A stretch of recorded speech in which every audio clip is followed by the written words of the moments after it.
Good morning. Pleasure to see all your smiling faces. Beautiful day here. Beautiful city of New York. Let's talk about some facts as to where we are today. Everybody knows who's with us today. From my left, Dr. Jim Malatras, Robert Mejica, Budget Director, Melissa DeRosa, Secretary to the Governor, Gareth Rhodes, young genius.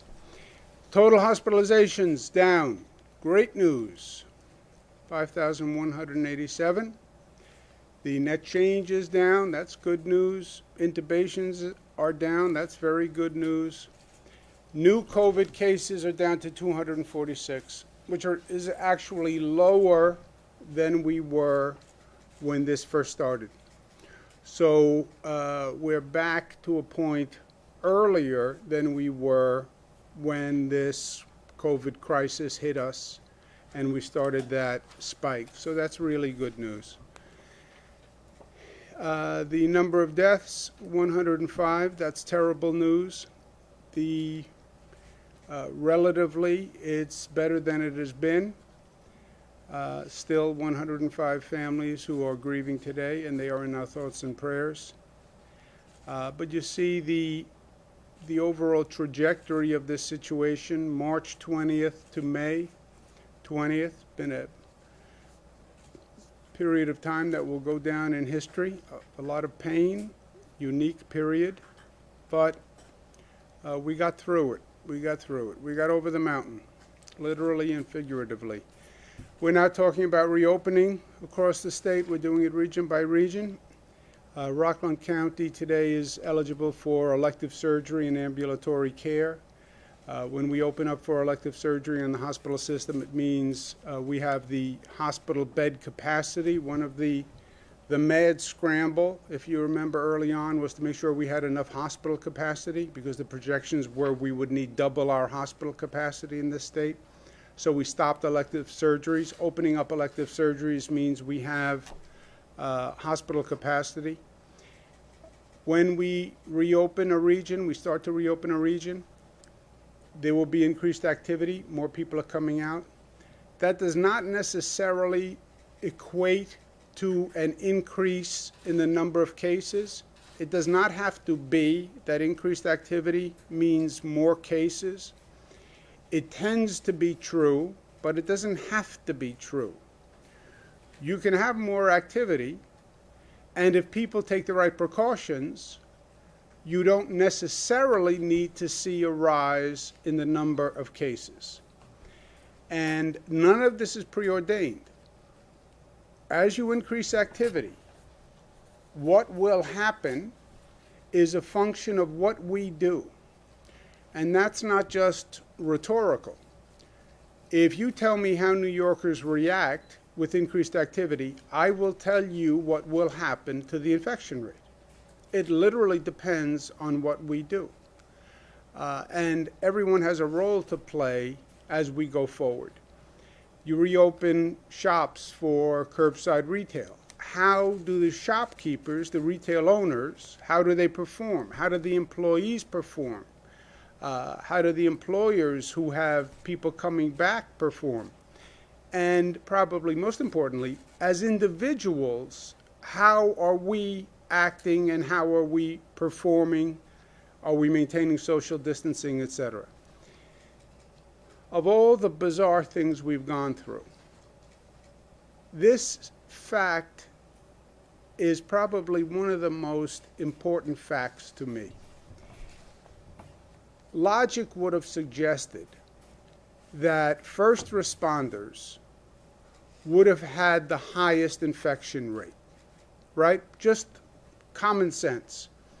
The nurses, the doctors, the EMS workers who are first responding to COVID positive people, working with COVID positive people all day long, they had to have the highest infection rate, right?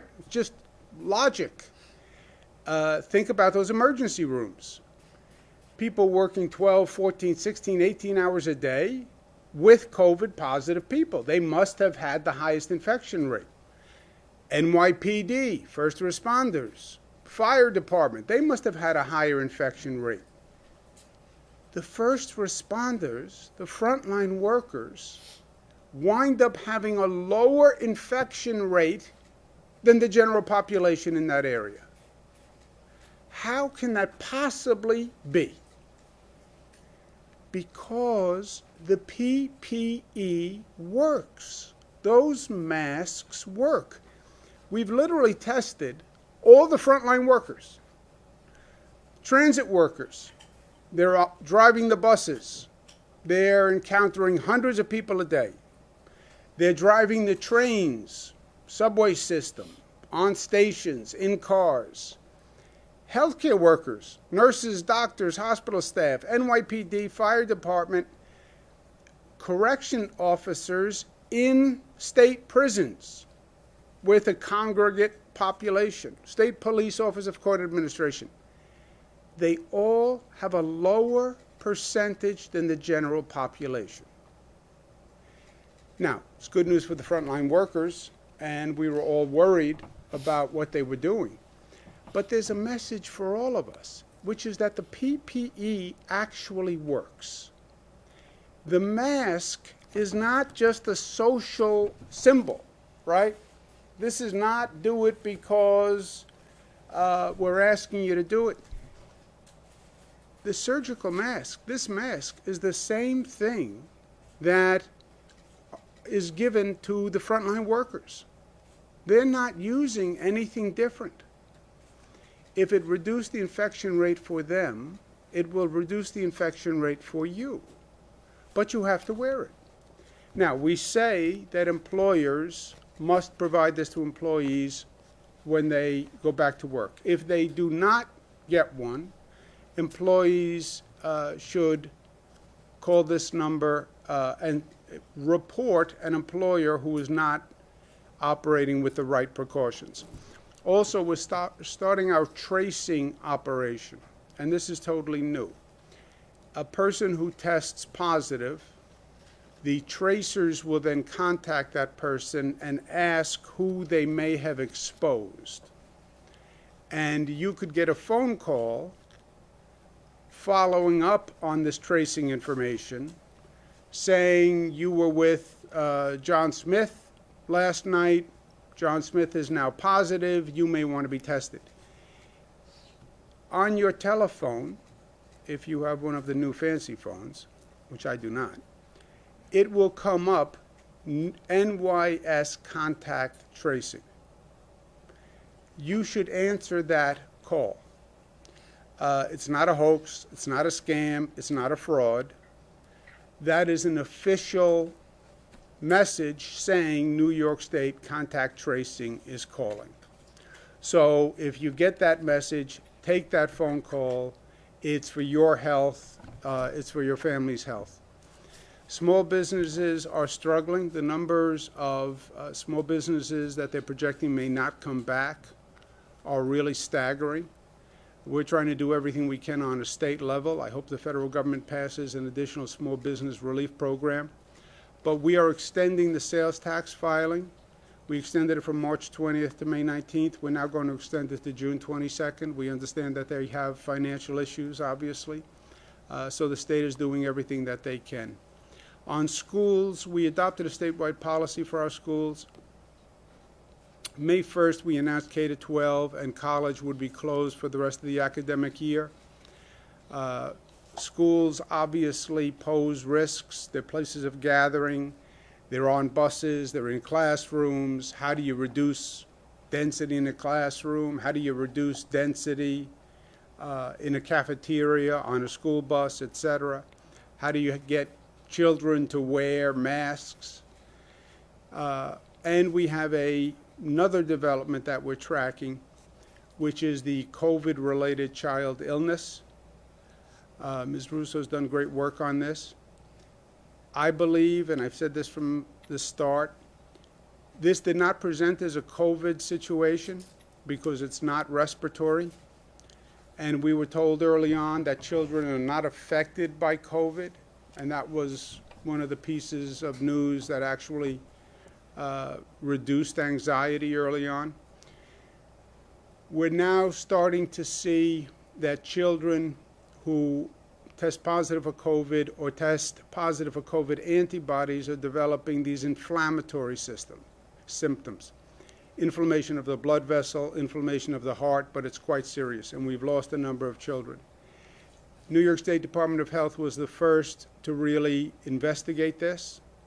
The more they investigated, the more cases they found. Last Thursday, there were 7 countries that also investigated and found cases. There were 17 states that found cases, okay? This was last Thursday. Today, there are 13 countries and 25 states. This is one of those situations where the more they look, I believe the more they're going to find. So when we're talking about schools, again, the facts have changed from the quote-unquote experts, because there are no experts on this COVID virus. I've learned that the hard way. Children are not affected. Well, now maybe children are affected, right? And when you're talking about schools and you're talking about children and you're talking about density, exploring this situation and making sure that this is not a widespread situation affecting children. They're not even sure the duration after the COVID exposure that this might occur, because this is all a case of first impression. But this is a related issue that does affect children, and obviously it's something we're very concerned about. So, question was on summer school. Would summer school open?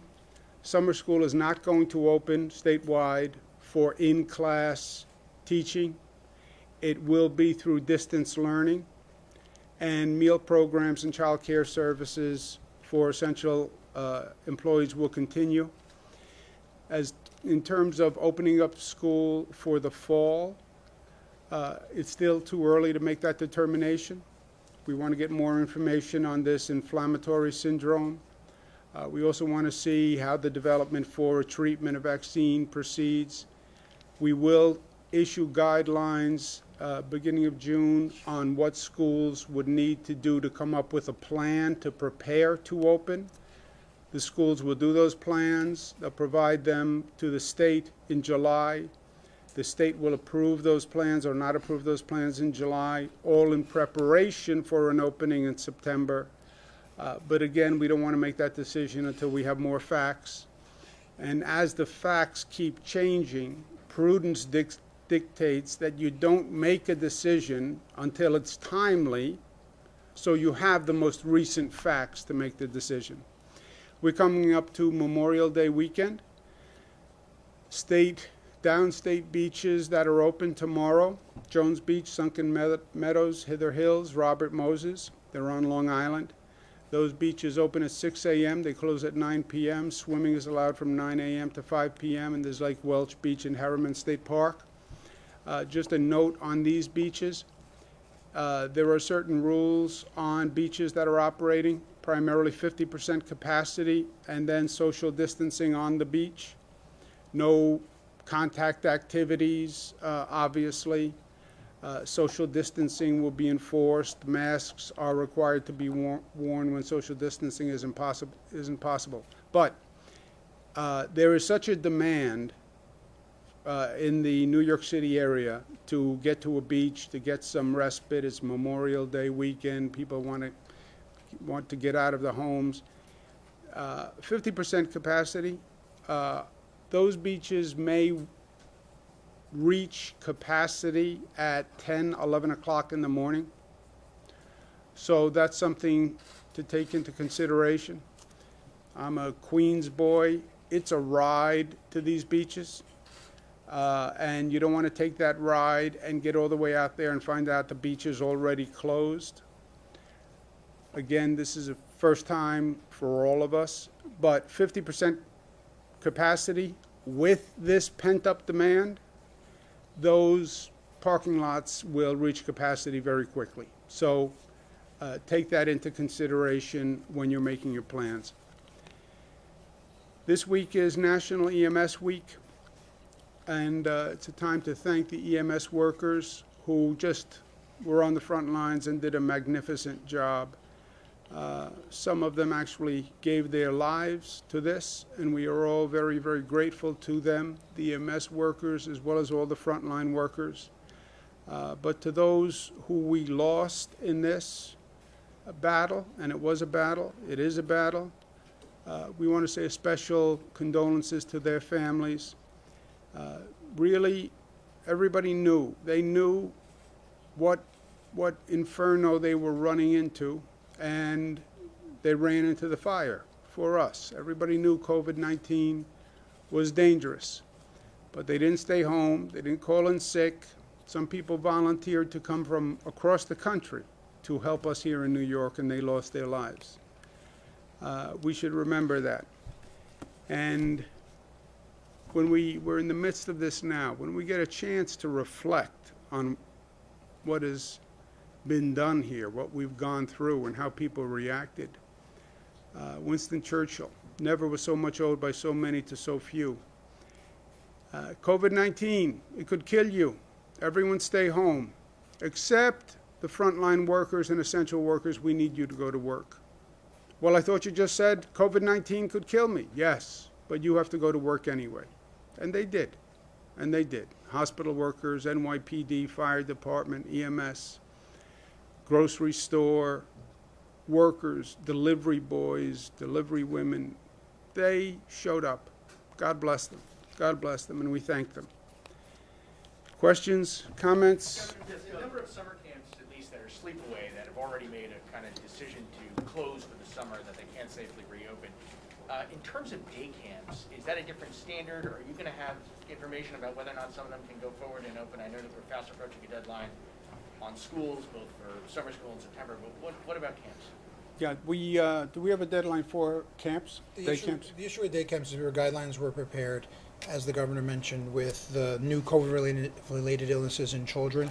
We're relooking at those guidelines to make sure that we're not doing this too early. So there are guidelines that apply to daycare presently, but we're relooking at the guidelines for summer camps, non-sleepaway camps, just to make sure that those guidelines actually still work in light of what we're newly finding, right, with the children and that growing number, which is now at 157. But the guidelines meaning you think it's still possible to open, albeit the restrictions? If we can prepare guidelines and the Department of Health feels that you can do it safely. Right, so right now, right, we had guidelines that are in place for daycare. Right now, with this new population and the new number of cases, which are increasing every day, before we go ahead and say we want to open more, right, places where children can congregate, we want to make sure that you can do it and mitigate it within the guidelines, and we haven't made that determination yet. You know, Zach, one of the cautions here is, look, you know me, you know my personality. I tend to be typical New Yorker. I'm aggressive. I want New York to be the first, the best. I understand the desire, reopen everything, let's go. We've been on pause for too long. The economy is slow. I don't have a paycheck. I have to get out of the house. We're all about energy and aggressiveness in New York. The caution flag is they keep changing the facts on us. You know, we make a decision based on facts.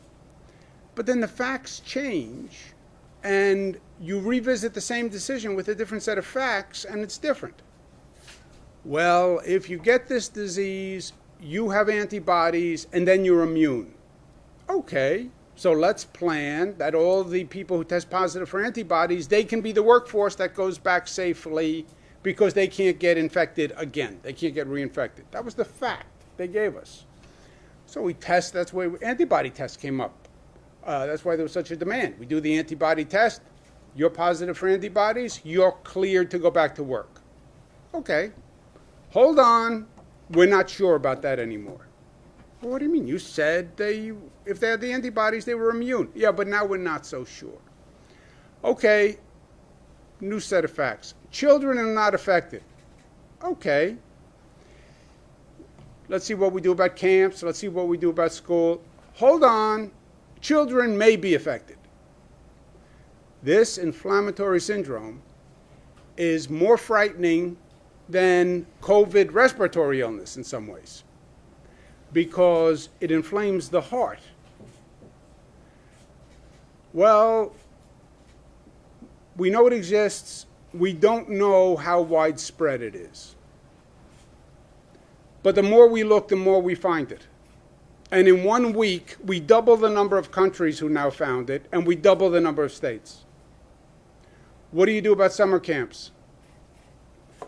I say, have the same conversation with our health experts. I say, let's put it this way. I want to send my children to day camp. Should I send my children to day camp? Is it safe? Until we have this answer on this pediatric syndrome, as a parent, until I know how widespread this is, I would not send my children to day camp. And if I won't send my children to day camp, I wouldn't ask anybody else to send their children to day camp. It's that simple. And they're still exploring this. So you make a decision on the facts. What do you do when they keep changing the facts? A little caution flag, especially when you're talking about children. Governor, following up on this New York aggressiveness and strength, when we were the early hotspot, some other governors by executive order decided to sort of prevent us from going there. Hawaii, places like that. Now in June, if flights start coming here more and more often, it's sort of the reverse. What do you do as the governor here to, at our airports, do something beyond what's being done now? And are we at a point where they're a little bit more, to use the word, aggressive against people who come and making sure they quarantine than we are at the moment? Well, you're right. The tables have turned somewhat. New York, our infection rate is going down. You look at those numbers. New Yorkers have done a phenomenal job of doing what they needed to do to flatten that curve. Another new expression that nobody would have heard of last year, but now everybody knows. And the infection rate in New York is coming down. The infection rate in the rest of the nation is going up. You have some states that have more cases than they've ever had right now. We are watching it. The ability of a state, we don't do Customs and Border Patrol. That is basically a federal obligation and a federal duty and a federal role.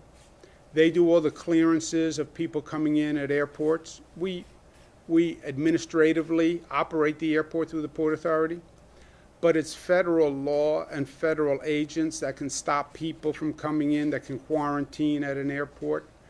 It's questionable about what the state's role is, but it's something we're watching. Taking temperatures of people coming in, asking questions of people coming in is something we're considering. Would you say it's it's unacceptable, the feds are letting us down, so I have to step in? Could that happen at some point? It raises legal questions and policy questions, but it is something we're watching. Governor? A new model from Columbia University suggests that fewer than 4,300 people could have died in the New York metro area had the state implemented its stay-at-home order earlier on March 8th. Mayor de Blasio said today, "I wish we had known more because we would have been able to do more." I'm wondering if you think the state could have and should have acted earlier in implementing its stay-at-home order. Yeah, I think frankly, the situation is worse than the story suggests. We may lose 100,000 people in this country to COVID. If this country knew more and knew it earlier, I think we could have saved many, many more lives. I mean, when you think about it in retrospect, the virus is in China November and December. Everybody knows that. We do a China travel ban February 1. President did it. And some people said at that time, he was criticized that it was too early. We do a European travel ban March 16th. Okay? By the time you get to March 16th, starts in China November, December. You then have January, February, March. We now know the virus left China, got on a plane, and went to Europe. And from Europe, the virus got on a plane and came to the United States and came to New York. January, February, March 16th, European travel ban, 3 million Europeans travel to New York State. 3 million. If you knew that the virus left China November, December, and went to Europe, you would have done a European travel ban December 31. China travel ban December 31. How many lives could you have saved? So I think it's actually, when you start to do Monday morning quarterbacking, I think it goes back before that. New York Times doesn't call for a close down until March 24th. Think about it. March 24th. Forget March 24th. Should have been December 31st. But who knew the virus left China? Who knew the virus went to Europe? Who knew the virus was already here? January, February, March. Now, who should have known? It's above my pay grade as governor of one state. But what federal agency, what international health organization? I don't know. It's not what I do. It's not my responsibility. But somebody has to answer that question. November, December, it's in January in China. Everybody says it's coming from China, it's coming from China, it's coming from China. It came from China. It left China. What do you think, it was going to sit in China and wait for you to get there? No. It traveled like everybody else traveled. We all talk about mobility, etc. November, December in China. We don't act until March? Zach? Governor, state lawmakers are reconvening next week. Are there any issues that you would want them to address, and have you been involved in any discussions with the legislative leaders on what can still be done in the upcoming weeks and months? I talk to the legislative leaders on every significant thing I do with executive order, so I've been talking to them all along. I understand, the legislators have been working very hard. They're in touch with people on their district. People think, well, they're not in Albany, they're not working. No, they're working. I think they're working harder than they've ever worked, by the way, because the demands in the district are very high. But they've been involved with everything we're doing, and whatever they plan to do, we'll talk about. But any thoughts on what could still be done through the legislature for the rest of the year? Well, look, you're in the middle of a situation that no one has ever seen before.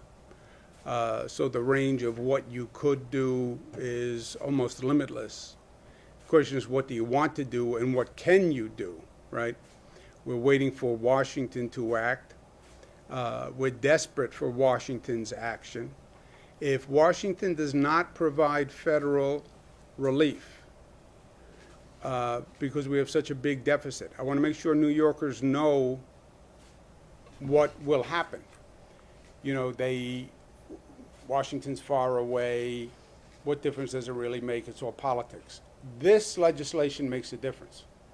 If we don't get federal funding, loss of school aid, loss of funding to hospitals, because that's the state budget, right? Where does the state budget go? It goes to education, goes to health care. That's where our funding goes, and then goes to local governments.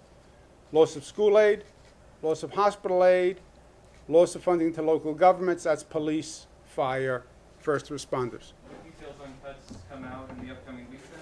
We have to see what Washington does. Otherwise, you know the equation. If we don't get federal funding, we will have to cut those areas about 20%. That's where we are. Governor. Melissa. Thank you, first of all, for your kind words. I appreciate that very much. Thank you for your good work. Thank you. I have, and for yours. Regarding the cases of children with inflammatory illness, and then I got to ask a question for update us on the numbers? How many do you have now? Have you revised the number of deaths that you believe are attributable to this in New York State above the 3 that we knew about previously? And what can you tell us about the curve of these cases? Does it seem to be mirroring what we saw? I know you said we don't know how long the lag time is, but I guess my question is, what makes you think so far that what we've seen is only the tip of the iceberg? We have, the only update on the numbers is we have now 159 cases we're investigating. I said the tip of the iceberg, let's say 10 days ago or 1 week ago, whenever this came. Time all blurs for me in this. Tip of the iceberg was right because in 1 week we doubled the number of countries and we doubled the number of states. That's what I mean by the tip of the iceberg. Also, I wouldn't call this a curve the way we talk about curves. This is not really a curve of the infection rate. This is a discovery phase we're in. The more they look, the more they find, right? So you have a universe of children who have had this inflammatory syndrome across the country, across the world. You're now saying to people, well, go back and look at those same cases through the lens of possible COVID infection. And they're rediscovering now, or coming to a different analysis now, once they're checking for COVID. The more they look, I believe, the more they will find. Your specific question, I haven't gotten any information on. In other words, from a point of infection or resolution of the infection, meaning you have antibodies, how long until the onset of this syndrome? I don't believe they have an answer on that yet, which is what's frightening. You know, they're now starting to say, well, you could have these antibodies, and these antibodies may have a negative effect on your system. Because we've never seen these antibodies before for this virus. And now, after 1 week or 2 weeks or 3 weeks or a month with these antibodies, you may be experiencing symptoms like this. But they're all just discovering it. That's what's so difficult and frightening about this. You know, there is no roadmap. And then on the other subject, if I can, An Andrew Sif question? an Andrew Sif question. They are always annoying questions. Did you ever notice that? No, I'm kidding. He's a good I fellow. would have to disagree. Yeah, I know you would have to. How can Connecticut open bars and restaurants this week while New York communities just 2 miles away can't? Whatever happened to your concept of regional synchronicity? Yeah, we are coordinating with all the regions. We said from day one, coordination does not mean, and collaboration does not mean uniformity. There won't be uniformity because you have areas of different density. You have areas with different infection rate. You know, we don't have uniformity across our own state. New York City is one situation, Long Island is another situation, Westchester is another situation, upstate, we're already reopening. So it's not uniformity, it's collaboration, because what we do in Albany might affect the Mid-Hudson, might affect what they do in Jersey, might affect what Connecticut does, might affect. So it's the collaboration, and that has been going well. But Connecticut has a different situation than we have here in terms of density, numbers, infection rate, hospitalization rate. Their reality is a different reality. Governor, when it came to shutting down, the shutdown of the schools, it seemed the city and the state were on different pages. That seems to be the case now with reopening. Why is it so difficult to get on the same page? And how do you bring clarity to New Yorkers about reopening? Yeah, I don't think we're on a different page at all on schools and reopening. My position is, I don't have a position. I don't know whether or not they should reopen yet. We're getting more information, we're getting more data, and we'll make a decision on the full reopening in a timely way. We're telling them, go ahead, do your plans, tell me how you would take a classroom and reduce the density, tell me how you would reduce density on a school bus, tell me how you would would reduce density in the cafeteria setting, et cetera. Give us those plans by July, and then we have to make a decision about September. But I don't think there's a difference of opinion or position between the state and the city. Are you aware of that? No, we speak to the city 17 times a day. We've been in lockstep on everything. The indicators that they laid out initially line up almost identically with our indicators. And you know, we did the religious ceremonies decision. It was something that they agreed with on beaches. We wanted to take into account the local situations, and that was something that I know Mayor de Blasio supported. And so we've been operating in lockstep with the city. Sometimes the messaging seems a little different. Well, forget the city. I can tell you this. There are 700 school districts in the state. I closed down, this is a decision we do statewide. I closed down all schools. When I closed down all the schools of the 700 school districts, if you were to have polled them or taken a vote, 550 of them would have disagreed with what I was doing. In retrospect, it turned out right. But if you asked all those 700, of those 700, the overwhelming majority were against the close down. Now, they have a different, frankly, set of concerns than I do. You're operating a school district. You're going to then go to a remote system. This is a major transformation. How do I do it? But you have 700 school districts. Nobody's been here before. Yeah, you're going to have 700 different opinions. But you have one decision maker. But you have 700 different opinions. Thank you, Governor. My question is again about this inflammatory syndrome that is impacting kids. You mentioned oftentimes that you struck a partnership with the Rockefeller University and the New York City Genome Center. Could you please elaborate on what the goal of that partnership is and if they have any findings so far or if it's too early? And also if you can talk about, initially I think you said it was affecting children of all races, but then the doctors discovered that there's a pattern and it's affecting more minority children. Yeah, I can get you the breakdown of the number of children. The work with Rockefeller and the Genome Center is they're trying to figure out why these children. Is there something in their DNA code? Is there some common denominator among these children? Why are these children affected when other children aren't infected? That's basically what they're trying to find out. There hasn't been any recent development of any significance.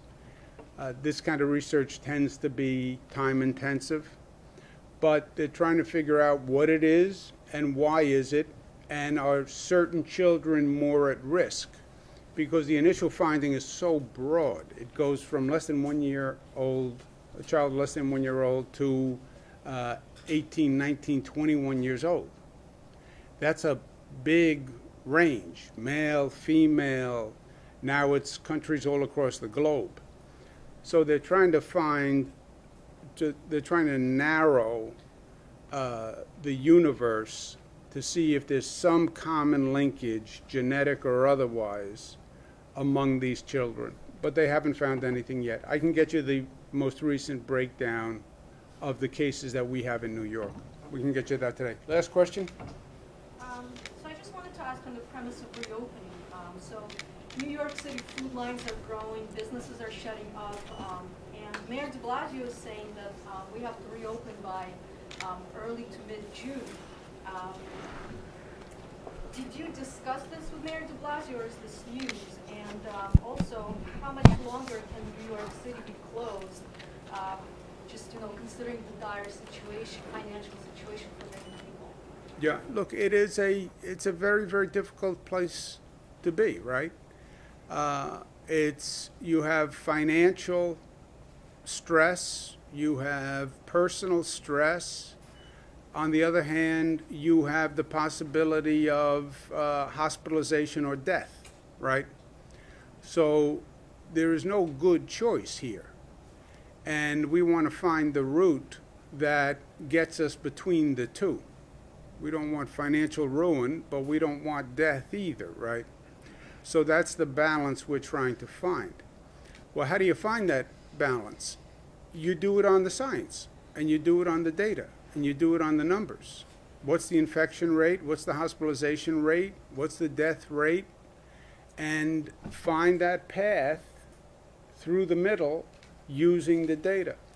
And we have the best scientific thinking and the best data analysis, and we have a set of 7 criteria that just measure the infection rate and the spread, again, which is determined by how people act. That's why when you have these gatherings at parks or at bars and nobody's wearing a mask, you know, we have nobody to blame but the person in the mirror, right? It's our actions that are creating the infections. But we have those mathematical metrics, and they guide the reopening for New York City, like they do for Nassau and Suffolk and Westchester and Buffalo and Rochester. Same numbers, same metrics, all across the state. It's just how that locality fits with those metrics. And you can't do it by time. If you make those numbers tomorrow, you open tomorrow. If you make them in a month, then you reopen in a month. But you don't reopen until you can reopen safely. Because the last thing we want is to go back where we were on the other side of the mountain, right? We saw the spike. We then saw a very slow decline that took a lot of pain and a lot of time. We don't want to make a mistake now and go back to a spike. That would be the worst case scenario. And if I could just add, I don't believe that that's what Mayor de Blasio said. I believe what Mayor de Blasio said is it looks like we're on track for June based on the metrics, with a big asterisk for what happens between now and then. And again, we are on the exact same page with them. Based on the metrics, that is what it looks like. Thank you, guys. Yes, he said we all have the same numbers and the same criteria. The only question is when we hit those numbers, and that comes down to what people do. So I'm watching Zach Fink. I'll see you guys. Thank you.